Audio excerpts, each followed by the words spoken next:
منتہا ہزارہ قتل کیس کے حوالے سے ملزم کے ساتھ عوامی نفرت انتہا کو پہنچ گئی۔ اہل علاقہ نے ملزم کی علاقائی قبرستان میں تدفین روک دی۔ درندہ صفت شخص کو علاقہ میں دفن نہیں کرنے دیں گے، اہل علاقہ کا موقف۔ سرگودا میں معصوم و کمسن بچی منتہا ہزارہ کو زیادتی کے بعد قتل کرنے والے مرکزی ملزم ارسلان کی پولیس مقابلہ میں ہلاکت کے بعد صورتحال نیا رخ اختیار کر گئی ہے۔ ملزم ارسلان کی ڈیڈ باڈی ورثاء کے حوالے کی گئی تو تدفین کے حوالے سے اہل خانہ نے مقامی قبرستان میں قبر کی تیاری شروع کی تو اہل علاقہ آڑے آ گئے۔ ان کا کہنا تھا کہ ملزم ارسلان نے جس درندگی کا مظاہرہ کیا ہے اس کے بعد اسے ہم اپنے قریبی مقامی قبرستان میں سپرد خاک کرنے کی اجازت نہیں دیں گے۔ اہل علاقہ کا مزید کہنا تھا کہ معصوم بچی منتہا ہزارہ کے ساتھ زیادتی درندگی پر مبنی سلوک کے بعد اسے وحشیانہ انداز میں موت کے گھاٹ اتارنے والا یہ درندہ اس قابل نہیں کہ ہم اسے اپنے علاقہ میں دفن کریں۔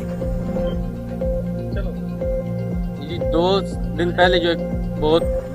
غضبناک واقعہ ہوا ہے وہ اس کے کردار جنہوں نے منتخب بچی کو ظلم و بربریت کے بعد قتل کر دیا ہے، تو اس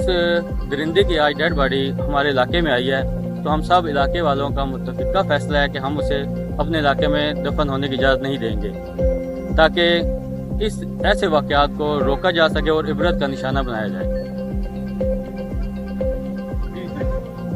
2 دن پہلے جو دلخراش واقعہ ہوا ہے اس کی پہلے تو بہت دل سے مذمت کرتے ہیں، بڑا دکھی واقعہ ہے جس میں پورا پاکستان، پوری نشریت ہم بڑے دکھی ہیں، ٹھیک ہے۔ یہاں پہ جو اس کا مرکزی ملزم ارسلان ہے اس کی ڈیڈ باڈی یعنی جو دفنانا چاہ رہے ہیں یا یہاں پہ جنازے کی صورت میں ہم پورا اہل علاقہ انشاءاللہ تعالیٰ ساتھ کھڑے ہیں کہ اسے نہ یہاں پہ دفن ہونا دیا جائے گا نہ اس کا جنازہ ہوگا۔ تو ہم وزیر اعلیٰ پنجاب سے بھی اپیل کرتے ہیں کہ اس واقعے کا نوٹس لیں اور اس پہ جو بھی انصاف کے تقاضے ہیں وہ پورے کیے۔